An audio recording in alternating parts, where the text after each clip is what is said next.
The day they took my land. I froze when I saw them.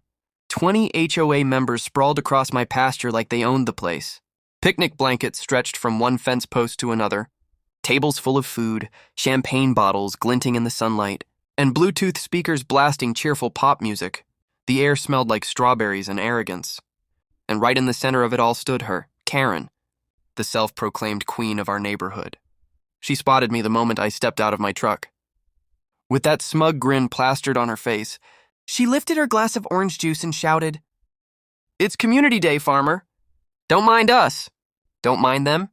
They were sitting on my land, 40 acres of farmland I'd worked on my whole life, the pasture where my father taught me to drive a tractor, where my kids used to chase fireflies in the evening.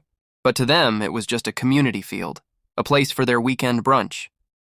I felt my blood boil under the midday sun. One of them tossed an empty beer can into my feed trough while another laughed and used my fence as a selfie background. "Karen," I said, keeping my voice steady, "this is private property."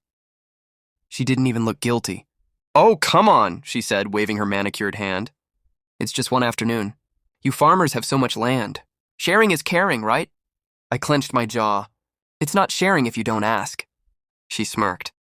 "The HOA voted to open unused spaces for community gatherings. You should be grateful you're contributing to unity." Unity, that word again. I wanted to tell her that my unused space was where my cattle grazed, where every blade of grass meant work, sweat, and money. But before I could, a herd of cows came charging over the hill, startled by the noise. The sight was pure chaos. Karen screamed, dropping her mimosa as the cows thundered closer. HOA members scrambled. Food flew, tables toppled, and picnic baskets went airborne.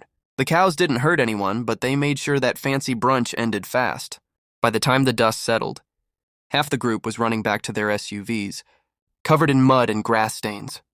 Karen stood there, her pink blouse splattered and her pride bruised. She glared at me. "You'll regret this. I'll report this to the HOA board." I laughed, not loud, but enough for her to hear. "Report it to whoever you want. Just remember, trespassing's still illegal." That night I filed a report with the sheriff and submitted video footage from my security cameras. Every detail was clear. Them crossing my fence line, setting up tables, even Karen's little speech about community property. A week later, the HOA sent me an official letter. Except this one wasn't against me. Turns out the community use idea wasn't authorized at all. Karen had taken it upon herself to extend neighborhood engagement on land that wasn't even part of the HOA map. She'd dragged 20 people into what was legally a private ranch.